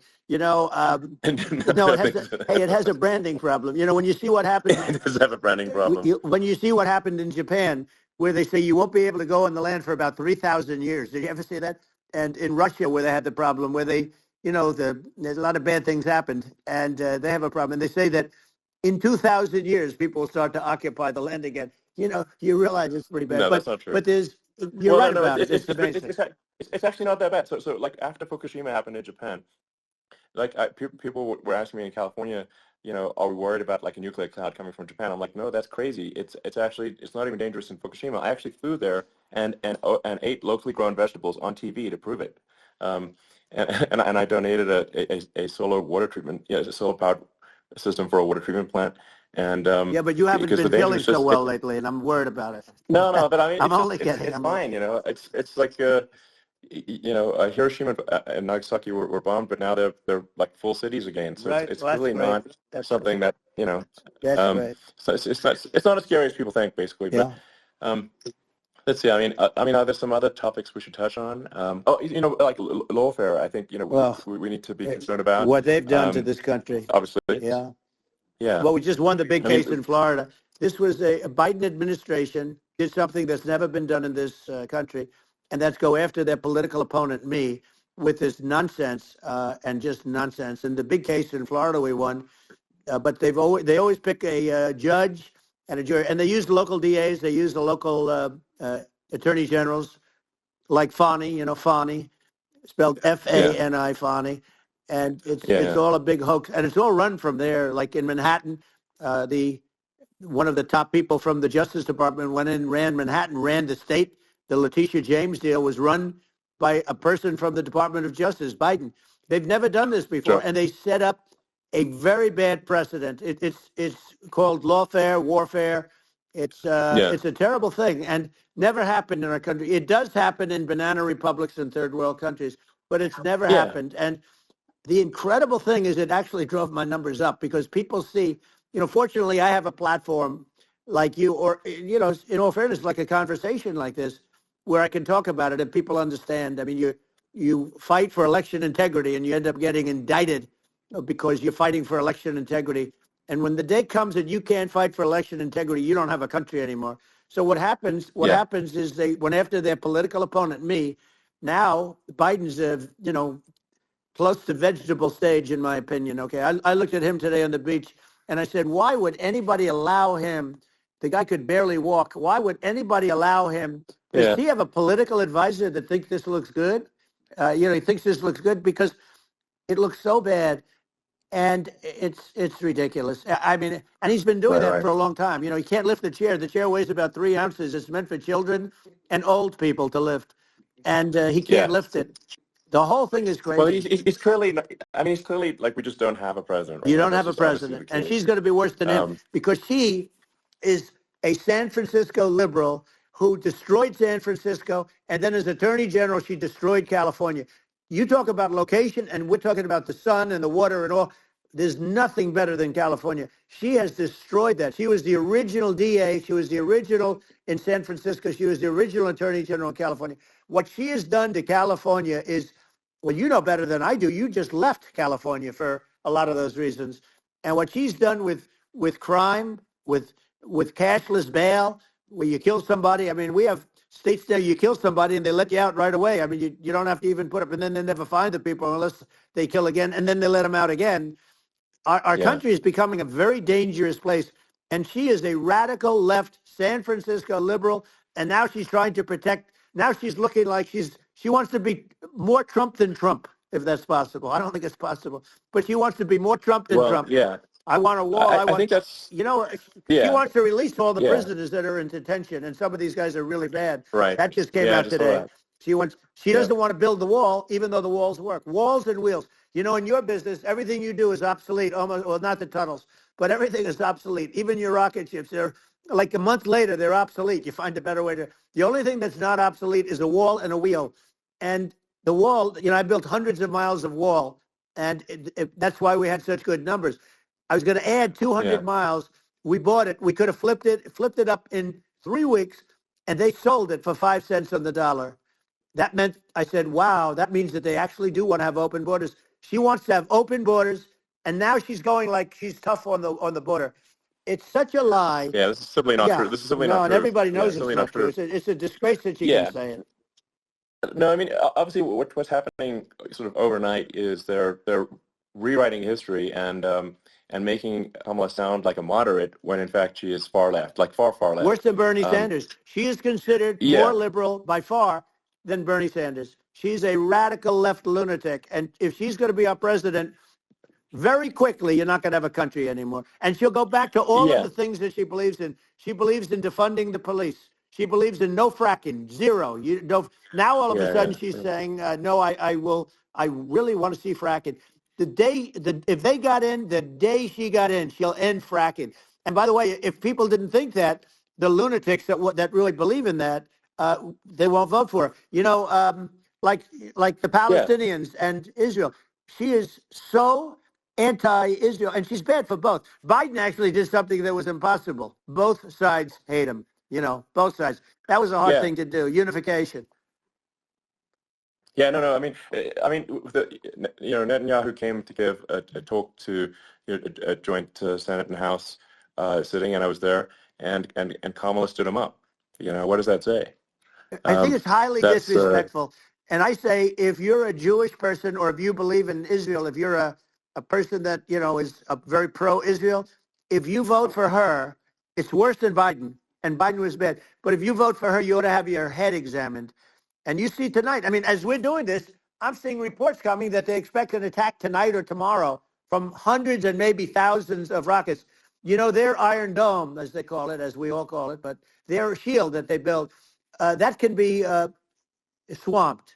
We'll use the term that's appropriate, swamped. But they swamp it by shooting enough missiles. You know this better than anybody. By shooting enough missiles, they can't defend themselves. They just obliterate the whole place. And that's what some people think they're looking to do. And we have no leadership. There's no respect for the United States of America with these people. And I'm telling you, she'll be worse than him because she's a believer in being radical left, and he wasn't.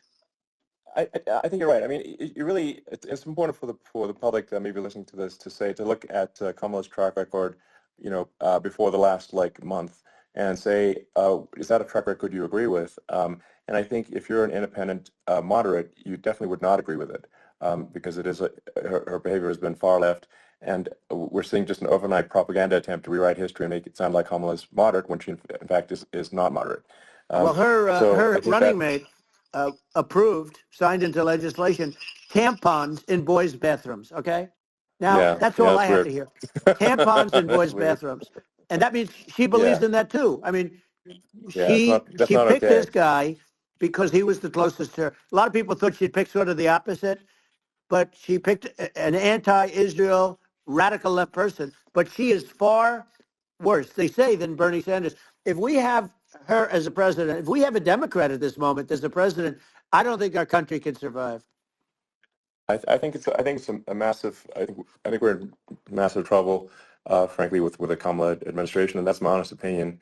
Um, and uh, and I think really it's essential that you win for the good of the country for this election. And I mean that's understating my opinion.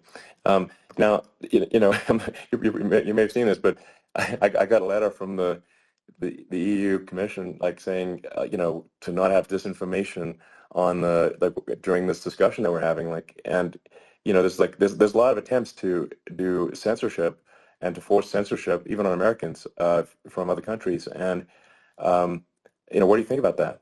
Well, I know the European Union very well.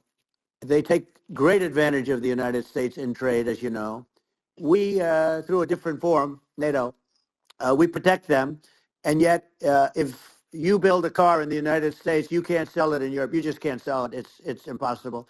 The same thing with our farmers. Our farmers find it very difficult to do business. You know, we have a deficit with them of $250 billion, which people don't know. It sounds so nice, the European Union, but let me tell you, they're not as tough as China, but they're bad. And I let them know it.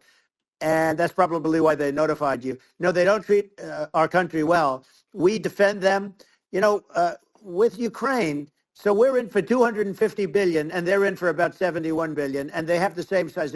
If you add up the European nations that, you know, in terms of an economy, it's about the same size when you say as us, and they're in, Yeah, and they're in much greater risk. They're right there. We have an ocean separating us from, in this case, the enemy would be Russia. It used to be for the yeah, Soviet Union, but let's assume they're close enough. What happens is they're in for 70 something million. I think even less than that, billion, and we're in for about 250 billion, and it could be a lot higher than that. And I say, why aren't you going to equalize? Why aren't they paying what we're paying?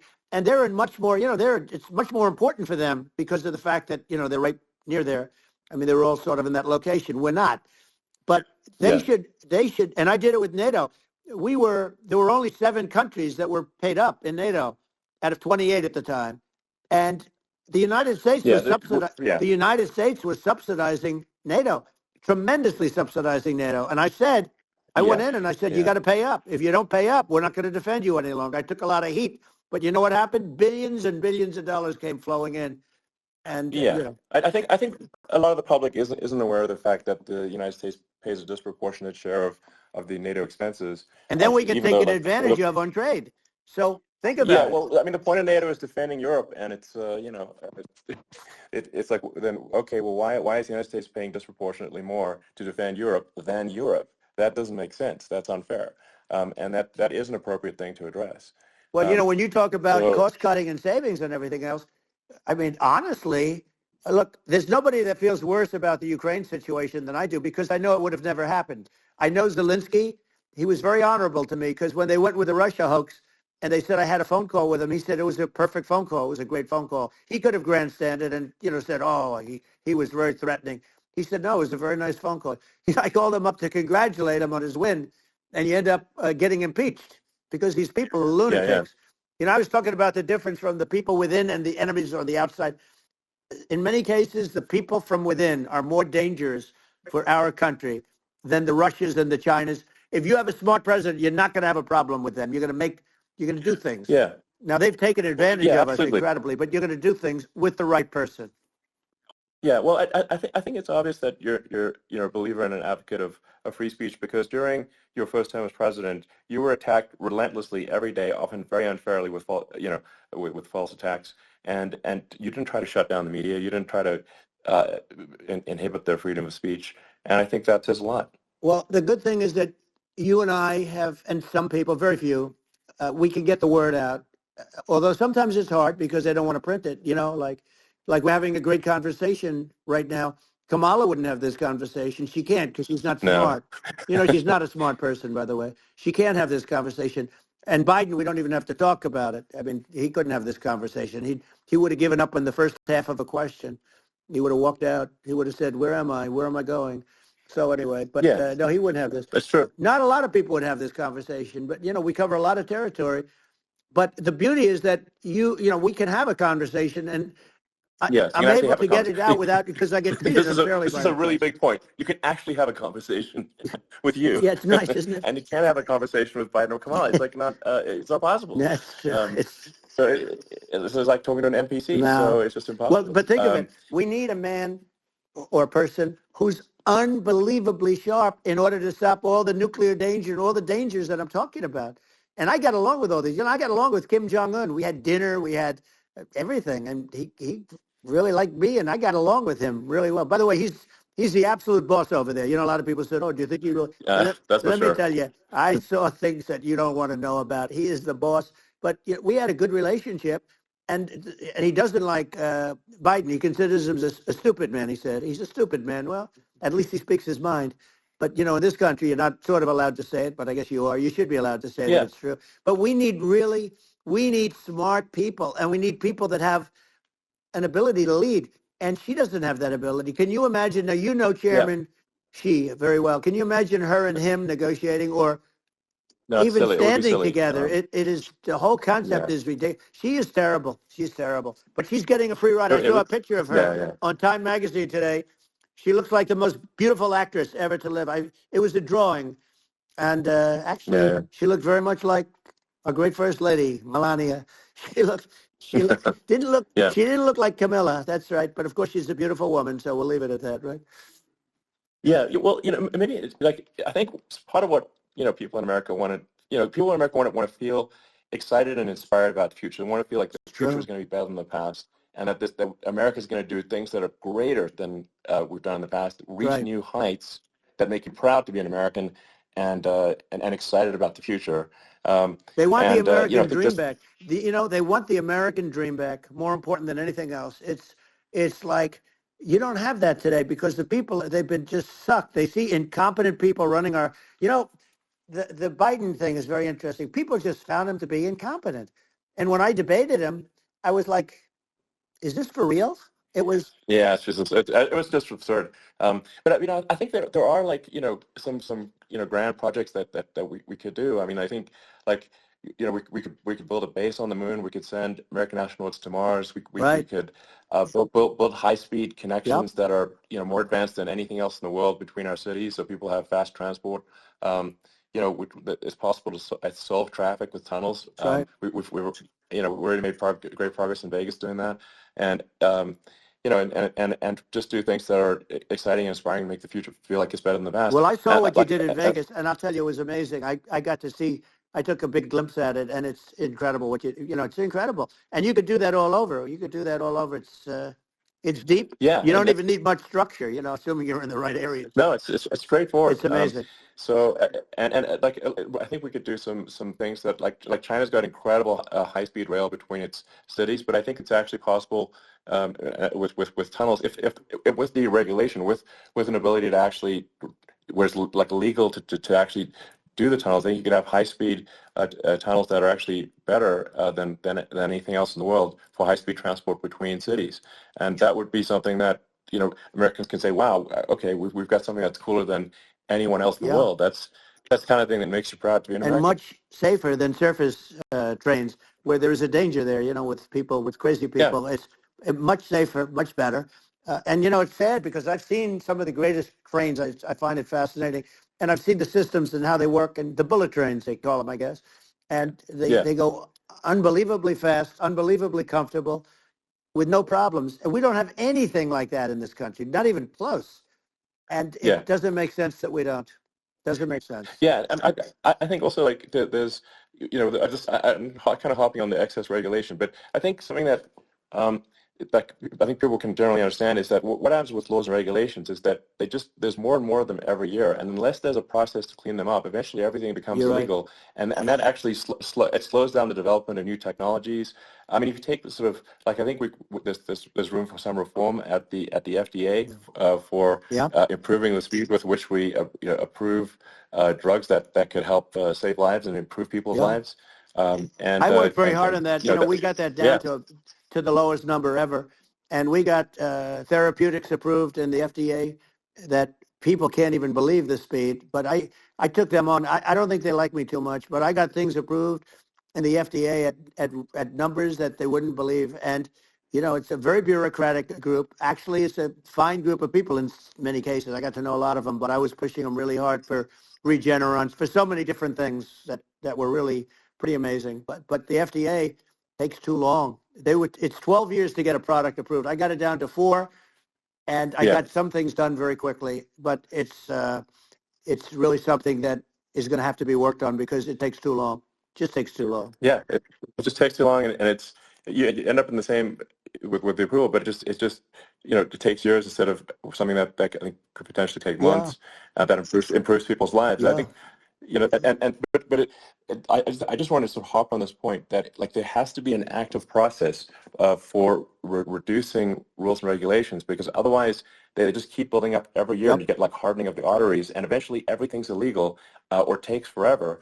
And then we just ossify as a society. We can't make any progress, and it's a really big Well, deal. Elon, just So getting back to the FDA for 1 second, I got something done called Right to Try. This is where you can go in, and if you're terminally ill, you can use a space age, medicine or whatever it may be. We have the best doctors, the best labs in the world. We really do. But people would go to other countries because you couldn't use the product, even if they thought it worked, because it's going through the FDA. I got it approved yeah, where you can, yeah, you basically, look, nobody wanted, the doctors didn't want it because of the liability. The country didn't want it, our country, because they didn't want to get sued. These are people terminally ill. The insurance companies didn't want it, and the pharmaceutical companies, nobody wanted it. I got everybody into a room, and we came up with an agreement that you won't get sued. And also, they didn't want it on their record. If somebody's terminally ill and they die after taking a drug, they didn't want that on their record. So we set a separate list if somebody was, so it wouldn't count as a negative. yeah, Okay. And as you know, we got it yeah, done. We have saved Right to Try. They've been trying to get this done for 58 yeah. years. And it sounds simple, but it wasn't because, the insurance companies, nobody wanted it, but we got it done. Sure. You sign a document that you're not going to sue the insurance companies, the country, you're not going to sue anybody. And we got it done, and we're saving tens of thousands of lives. Right to Try. Hopefully, you never need it, but if you Yeah. do, you don't have to travel to Asia. People, Right. if they had money, they go to Yeah. Asia, they go Sure. to Europe. If they don't have money, they go home and die. That's what happened. They'd go home and die. Yeah. Well, I mean, and actually, to give Europe some props here, it's like if a drug is approved in Europe, which has a crazy amount of regulations, it should obviously be approved in the U.S. Yeah. I mean, they get more regulations than we do. So why would a drug be approved in Europe and not in the U.S.? That's crazy. Well, we did it. We did something that really, they've been trying to do it for 50 years, and they just couldn't get it done, and I got it done. And it's really something. But you're right. Some people go to Europe because a drug isn't approved here, but it's approved in Europe, and it's a drug that, generally speaking, would Yeah, work. It's pretty crazy. So you're absolutely. right. And I think so, as long as people are properly informed of the pros and cons, and like these are the risks, these are the risks, and like you make your own decision. Yeah. That makes sense. Well, I think just, So in sort of closing up, and by the way, I'm looking at the numbers. You get a lot of people listening. I hope you don't get yeah. nervous because you got a lot of people listening to you right now, like 60 million or something. What is that number? It's crazy. It's amazing how you can see that right away. What is the number? Wow. What is it? Well, Wow. I think in Wow, terms of people that's bigger than you said. You said 25, and you're much more than double that number, 25 million. I think you're going to be 60 or 70. And I guess over a period of time, hey, I congratulate you. Do I get paid for this or not? well, I think actually in terms of the number of people that will hear this conversation over the next few days to Right. weeks, it's going to be hundreds That's of what they millions. say. Yeah, that's good. Well, look, it's an Yeah. honor. I just asked this, are you better off now or were you better off when I was president? Nobody's better off now. We put out polls on that, and nobody's better off now. Inflation has killed it. And, they also feel very unsafe. You look at what's going on with a lot of different things. You look at the riots we had at the Yeah. colleges it's ridiculous, but Right. all of the riots, they just feel unsafe. And now they really feel unsafe because you have a new form of crime. It's called migrant crime. I call it Biden Well, migrant yeah. crime. Maybe I'll call Well, it Kamala migrant crime. But I mean, with all these things, I always try to get to the ground truth by just asking people. And my mom lives in New York, and I was like, Mom, have any of your friends, been attacked or assaulted? And she said, yeah, 3 of her friends in 3 separate crazy. incidents were assaulted just in recent months, just walking around the streets of New York. And I said, well, what happened to the people that sold them? Oh, nothing. They got away. Like, and they just They know always get that away. nothing's going. And they don't ever, and they don't even bother reporting it because there's not. They know that there's not. They're not going to. People are not going to get prosecuted. They just let violent criminals out in New York The only one with that gets zero bail. prosecuted is Donald Trump. They don't get, they prosecute Trump. Yeah, I mean it's just obviously messed Oh, up it's terrible. if violent criminals are being getting off scot Yep. free, and meanwhile the New York spending massive resources prosecuting you, and it's like what's this and I think the sort of sensible public looks at this and says what the heck's going on here? This is obviously abuse of the legal system. The legal system is supposed to be protecting the public Right. from violent criminals.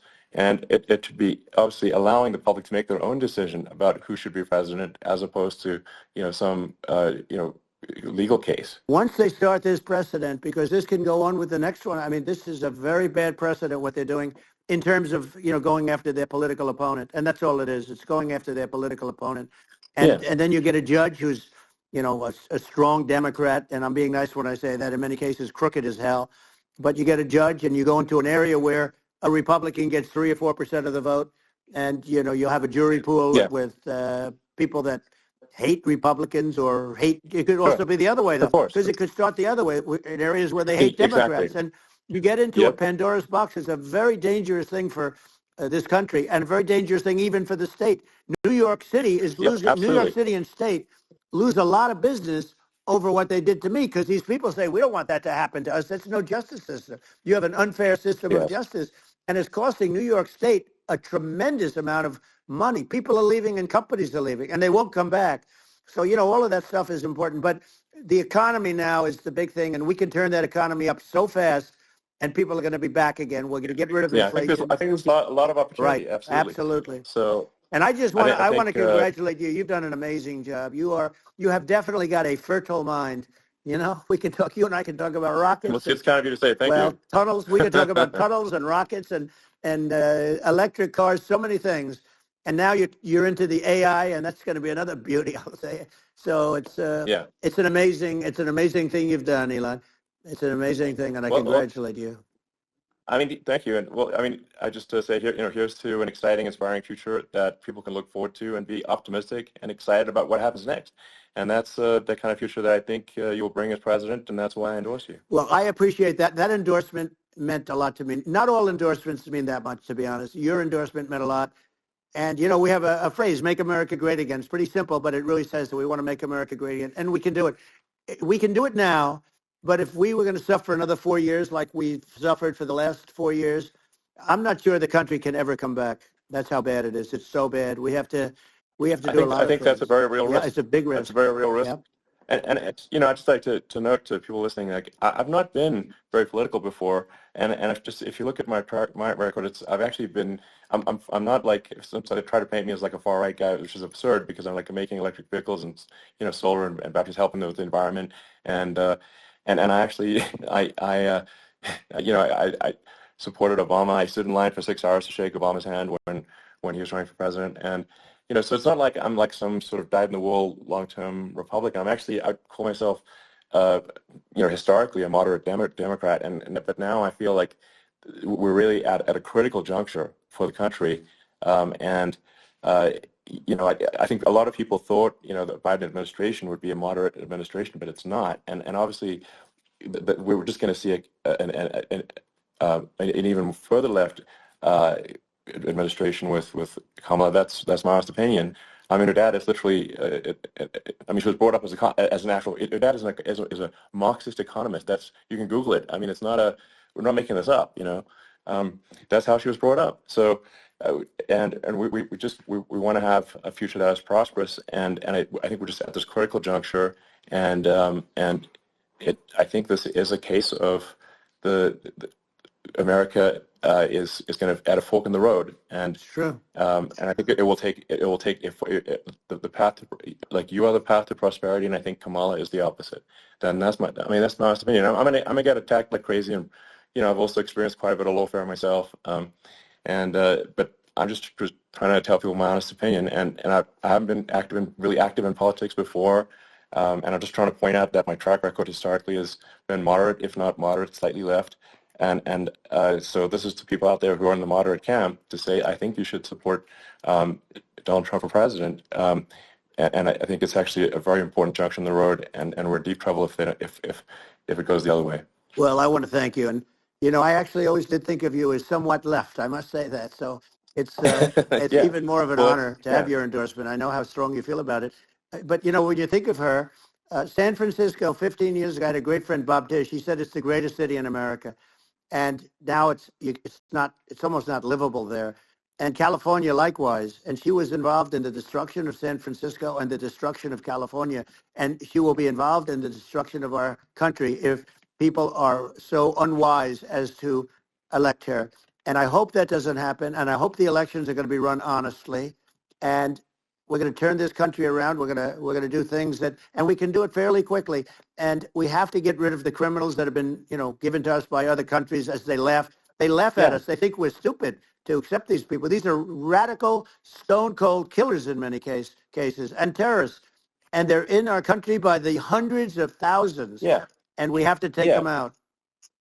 Yeah, I mean, if I could summarize it, perhaps, I think these are issues that I think most people in America would agree with, which is that we want safe and clean cities, we want secure borders, we want sensible government spending, we want to restore both the perception and reality of respect in the judicial system, just, stop the lawfare, and I think that's like, and how are those even right-wing positions? I think those are that's just common sense, and that's I mean, would you agree with that? 100%. I don't understand, they call it progressive. They don't like the word liberal anymore, but call it liberal or progressive. I don't understand how somebody could say that it's okay for them to empty prisons into our country. And again, I told you, their crime rates all over the world are going way down, which makes sense. In fact, the next time what we'll do is if something happens with this election, which would be a horror show, we'll meet the next time in Venezuela because it'll be a far safer place to meet than our country. Okay, so you and I will go and we'll have a meeting and dinner in Venezuela because that's what's happening. Their crime rate's coming down and our crime rate's going through the roof. And it's so simple. And you haven't seen anything yet because these people have come into our country and they're just getting acclimated. And they don't know about being politically correct law enforcement or lack of law enforcement. And our police, I have to just end with this. We have great police. We have great law enforcement, but they're not allowed to do their job. They have to be able to do their job without being destroyed. Well, absolutely, and it's obviously demoralizing if you're a police officer risking your life to arrest violent criminals who could kill you and do kill you sometimes, and then you arrest the violent criminal, and then the DA doesn't prosecute and they just let the guy out. Right. Well, then why should a police officer risk their life to arrest a violent felon? Well, even worse, Elon, nothing's going to happen. Even worse, they prosecute the police officer. They go after it and they prosecute the police officer and they take away his pension. They take away his job. He loses his family. He loses his house. Well, I thought it was very telling, like incredibly telling, that when there was that case where sort of a gang of thugs beat up police officers. I think it was in Times Square in New York, and then nothing happened to those guys. They were let out, zero bail, and I think a bunch of them were given free tickets to California. Well, what is I mean, that is a gross indignity against the United States, and that's how. I mean, this is insane. Like, have we lost all pride? How can such a thing be allowed to occur? I've never seen anything. We see where they get shot. It's a very dangerous profession, but it's something they're very proud of, and they want to be able to do their job. But I've seen them get shot. I've seen a lot of things. But I've never seen where these guys are standing in the middle of a big street, everybody watching them, and they're literally boxing, like punching, stand-up fighting, a police officer. There were two of them, and you had about six of these guys, and they're punching the hell out of them. And in their own country, they would be dead if they did that. They'd be shot. Yes. They would be shot instantly. And, they come from these countries, and it's taking them a while to realize that we don't do that in this country. But in their own country, if they stood on a street and had a fight with a police officer, they would be shot. There's no political correctness. And it's such a sad, it's such a sad thing to see. And that's the reason you have crime, by the way, because we don't do anything about it. Yeah, we just cannot have a situation where our police officers are beaten up on camera, by a gang of illegal immigrants, and then nothing happens to the guys that beat up the cops. I mean, and they're let out. This is Well, we're going to unacceptable. change it, and we're going to get them out of the country. You know, when I first got involved, they said you couldn't get them back to these countries. You couldn't take them back. In the case of Guatemala, Honduras, El Salvador, some others, you couldn't get them back. And I said, really? Oh, you can't get them back? Because under Obama, he couldn't get them back. They'd fly them in, and they'd put planes on the runways in these countries, so you couldn't land a plane. They'd bring them back. And the generals told me, sir, we can't bring them back. The countries won't accept MS-13 gang members. They won't accept them. And I said, really, how much do we pay these various countries in terms of economic aid, which is also somewhat ridiculous? And the answer was $750 million. I said, good. Tell them they're in default. They're delinquent. We're not paying them anymore because they won't accept it. And you know what happened? They all called me, every one of them. They said, we would be honored to take them back, sir. We would be honored. It was so easy. But it's one of those things. And we got them back. We took in so many, MS-13 is probably the worst gangs in the world. They're the most vicious, violent. We took them out of here by the thousands and got them out of here. And their countries took them back. And because I said, you're not getting any more economic aid. And once I said that, they were nice. They wouldn't take them back for Obama. They wouldn't take them back for anybody. And now we have a problem because we have this guy, and they don't take him back anymore with Biden because they don't respect him. Yeah. It's just gotta be done. We just can't have whether they're citizens or not citizens. We can't have, because they won't prosecute citizens either, not just illegals. So if you can't have repeat violent offenders that are not that don't get incarcerated. That's right. Because they will obviously, by definition, continue to hurt people. And I think where part of this comes from is that there's and I do sort of consider myself liberal in some ways. I mean, it's just that you want to have empathy for people. Obviously, you want to have empathy for people. I totally agree with that. You want to have empathy, but you also have to have empathy for the victims of the criminals. And if you just have empathy for the criminals, it's actually shallow empathy. It's not real. You're not thinking. You're one layer deep empathy. You got to say, like, what if you don't incarcerate this person? Who are they going to hurt? They might kill someone. They might rape someone. If you don't incarcerate them, you have to have empathy for the victims. And there's a lack of empathy for the victims of the criminals and too much empathy for the criminals. It doesn't make sense. That's why you want to have deep empathy for society as a whole, not shallow empathy for criminals. Right. And we have to give our police officers the dignity and the respect that they deserve. And we have to let them do their job. They can do a great job, but we have to let them do their job. And if we don't do that, it's going to all disappear. There's never been a society like this where you're allowed to do anything you want and nothing happens. And I'm talking about violent crime. And it's going to get more violent because these are really, really violent people. And we're going to get them out of our country, and we're going to get them back to because they were sent here by the presidents and by the various people that run those countries. And I know every one of those guys. And they're smart people, and they're streetwise people. And they really think that the USA is stupid. They think we're run by stupid people, and they happen to be right. But when I was there, we had no problem. We got them out. We took out thousands of MS-13 gang members. We brought them back. And now, again, it's the same old story. We don't do it.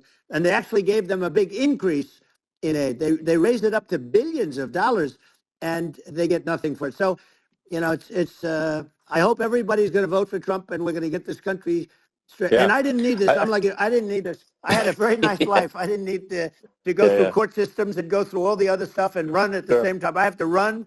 I have to go through fake trials with, in some cases, corrupt judges, totally corrupt judges.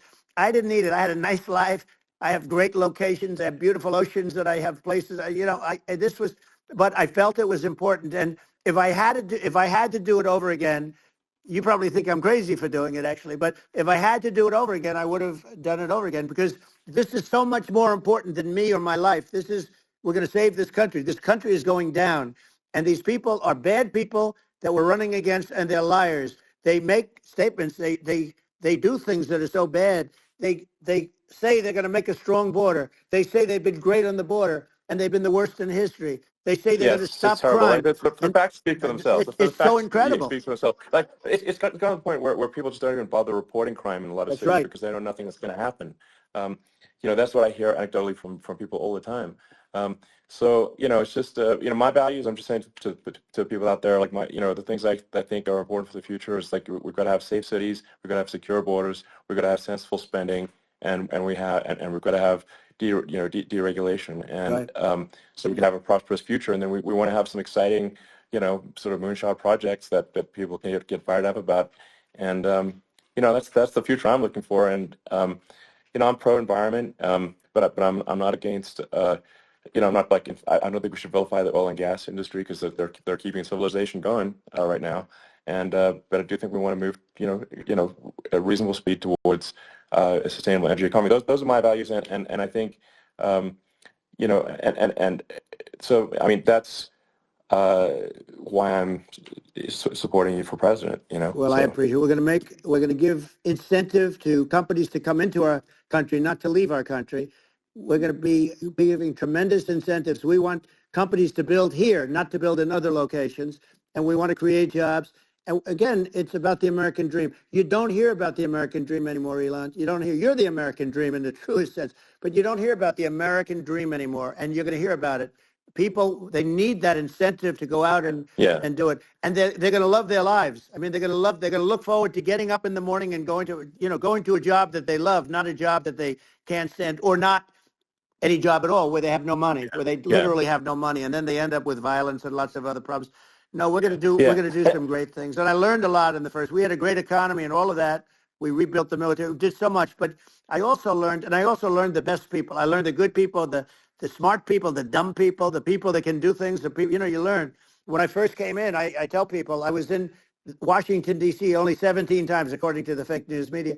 I was in 17 times. I never stayed over. And you don't know people. You rely on other people to give you names, and then you realize the people you relied on weren't so good. Now, we had great people, but we also had some where I wouldn't have, used them had I known. Now I yeah. know everybody. And I think we're going to really turn things around fast. We have no choice. Otherwise, we're not going to have a country. And I really appreciate this. To me, it's been a lot of fun being with you. You're an amazing guy. You've done an incredible job and a great inspiration to people, a great inspiration. And I hope you keep going and just continue to do well. And we're going to have a big election coming up. And I think November 5th will be the most important day in the history of our country. I think that election will be the most important election. And I think it'll end up being maybe the most important day in the history of our country, because if Yeah. we don't win, I just feel so sorry for everybody. No, I think we're at a fork in the road of destiny of civilization, and I think we need to take the right path, and I think you're the right path. So I think Well, that's what it comes down to. thank you very much, Elon. It's a great honor, and we'll do it again sometime. And it's been really fun, and I hope you got a lot of viewers. I hear you got a lot, but I hope you Sure. got a Yeah. lot. I know you got a lot of them. So I appreciate it. I'll see you soon. All right. Sounds good. Thank you. Thank you, Elon. Thank you very much. Bye.